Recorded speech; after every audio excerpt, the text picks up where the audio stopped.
और इसी बीच सीधी तस्वीरें लखनऊ से दिखाएंगे, जहां पर आंगनबाड़ी सेविकाओं को स्मार्टफोन नियुक्ति पत्र वितरण कार्यक्रम का आयोजन किया जा रहा है। सीएम योगी आदित्यनाथ संबोधित कर रहे हैं। हर जनपद में ये कार्यक्रम इसके उपरांत वहां पे आयोजित होना है। इसके लिए मैं आप सभी आंगनबाड़ी कार्यकर्तियों को, सभी बहनों को हृदय से बधाई देता हूं, अपनी शुभकामनाएं देता हूं। इसके साथ ही आज यहां पे आंगनबाड़ी केंद्र भवन के नवीन डिजाइन का भी विमोचन हुआ है। देखिए, आपकी भूमिका कितनी बड़ी और बढ़ने वाली है। राष्ट्रीय शिक्षा नीति में 3 वर्ष से 5 वर्ष के बच्चों के लिए भी आंगनबाड़ी केंद्र में ही प्री प्राइमरी स्कूल का संचालन होना है, और इसके लिए उस प्रकार की सुविधा देने की कार्रवाई के लिए आज उसके डिजाइन का भी और कुछ के शिलान्यास के कार्यक्रम को भी हम आगे बढ़ा रहे हैं। इससे पहले 27,000 ऐसे केंद्र आंगनबाड़ी के लिए जो पहले बेसिक शिक्षा एजुकेशन में चलते थे, आज उनके लिए दूसरे केंद्र बनने के कारण वे भी आंगनबाड़ी को उपलब्ध करवाए जा रहे हैं। यानी आंगनबाड़ी और प्री प्राइमरी उस बच्चे को बचपन से लेकर के 6ठी क्लास यानी 6 वर्ष की उम्र तक एक केंद्र के रूप में विकसित करने की भूमिका, और इस महत्वपूर्ण भूमिका के लिए ही प्रधानमंत्री जी ने हर आंगनबाड़ी कार्यकर्त्री और आंगनबाड़ी सहायिका को, उनकी भूमिका को देखते हुए आपको उपाधि दी है कि यशोदा मैया ने जो भूमिका का निर्वहन कृष्ण कन्हैया के लिए की थी, वही भूमिका आज के परिप्रेक्ष्य में आपकी है। यह अपने आप में एक बहुत बड़ा सम्मान है, और उस सम्मान की गरिमा की रक्षा करना,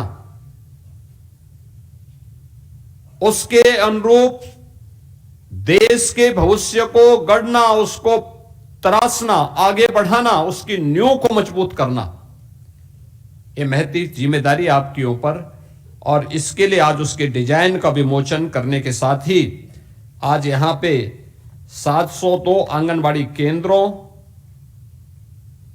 और 71 बाल विकास परियोजना के कार्यालयों के लिए भी शिलान्यास का कार्यक्रम आज यहां पे संपन्न हुआ है।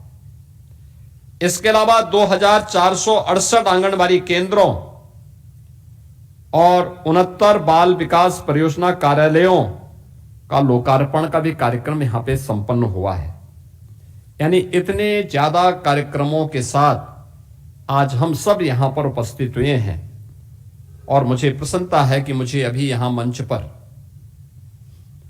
आंगनबाड़ी केंद्रों में उपयोग होने वाले उन सभी सहायक उपकरणों का, जिसमें स्टेडियोमीटर है, इन्फेंटोमीटर है, mother come child weighing scale का है, नवचयनित आंगनबाड़ी कार्यकर्तियों को हम लोगों ने नियुक्ति पत्र के कार्यक्रम को भी आगे बढ़ाया है, और साथ साथ आंगनबाड़ी कार्यकर्ती और मुख्य सेविकाओं को स्मार्टफोन वितरण, ये सभी कार्यक्रम आज यहां पे एक साथ संपन्न हो रहे हैं। इन सभी कार्यक्रमों के लिए मैं महिला और बाल विकास विभाग को विशेष रूप से धन्यवाद देता हूं।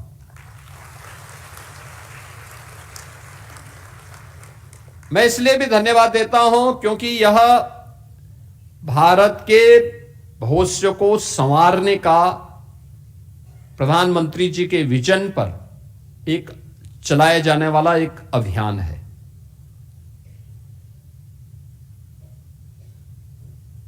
अगर नवजात शिशु सुपोषित है और मां स्वस्थ है,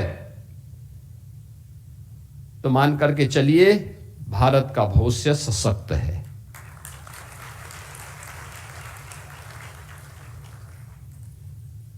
और इसी के लिए पिछले 9 वर्ष के अंदर डबल इंजन सरकार ने अनेक कदम उठाए हैं, और उस कदम के सारथी हैं आप। जितने भी आंगनवाड़ी कार्यकर्ती हैं, आंगनबाड़ी सहायिकाएं हैं, ये सभी उसको जमीनी धरातल पर उतारने वाले महत्वपूर्ण सारथी के रूप में उस भूमिका का निर्वहन कर रही हैं, जो यशोदा मैया की भूमिका के साथ तो काम कर ही रही हैं, लेकिन साथ साथ बीमारी रूपी या कुपोषण रूपी जो दुश्मन है उससे लड़ने के लिए भी एक सारथी की भूमिका का भी निर्वहन कर रही है। और इसीलिए मैं इस अवसर पर आप सभी का हृदय से अभिनंदन करता हूं और आप सभी को इस बात के लिए भी बधाई देता हूं कि आपके कारण परिणाम भी सामने आए हैं। परिणाम हमारे सामने हैं। आज हमने यहां पे जो नवीन भवन के डिजाइन का विमोचन किया, इसमें 137 करोड़ रुपए की लागत से आंगनबाड़ी केंद्रों का निर्माण होना है। बाल विकास परियोजना के कार्यालयों के भवन का शिलान्यास भी इसके माध्यम से किया गया है, उसका निर्माण होना है। और 313 करोड़ रुपए की लागत से आंगनबाड़ी केंद्रों और बाल विकास कार्यालयों का जो निर्माण अब तक हो चुका है, उसका भी आज उद्घाटन का कार्यक्रम एक साथ यहीं से पूरे प्रदेश भर के संपन्न हुए हैं, जिसके बारे में मैंने आपके सामने पहले ही यहां पर कहा है। यह अभियान सुपोषित भारत के लिए, साक्षर भारत के लिए और सशक्त भारत के लिए एक अत्यंत महत्वपूर्ण अभियान है। मैंने कहा ना कि सशक्त सुपोषित बच्चा होगा और स्वस्थ मां होगी तो साक्षर भारत भी होगा और सशक्त भारत होने से कोई रोक नहीं सकता है। जब नींव ही कमजोर होगी, जब बचपन ही कुपोषित होगा, जब मां ही अस्वस्थ होगी, तो देश कैसे सशक्त होगा। इसलिए आप भारत के नींव के पत्थरों को गढ़ने वाली हैं। अपनी इस भूमिका को पहचानिए और उस भूमिका के साथ आज हम सब यहां पर एकत्र होकर के इन कार्यक्रमों को आगे बढ़ाने का काम कर रहे हैं। मैंने इस बात को देखा किस रूप में कई आंगनबाड़ी केंद्रों में मुझे जाने का अवसर मिला और मैंने देखा है किस रूप में आप वहां पे जाके काम करती हैं। और ऐसा नहीं कि सामान्य दिनों में, विपत्ति के समय में भी, कोरोना कालखंड के अंदर मैंने आंगनबाड़ी आशा बहनों और एएनएम के द्वारा जो कार्यक्रम चलाए जा रहे थे, उनको बहुत नजदीक से देखा है।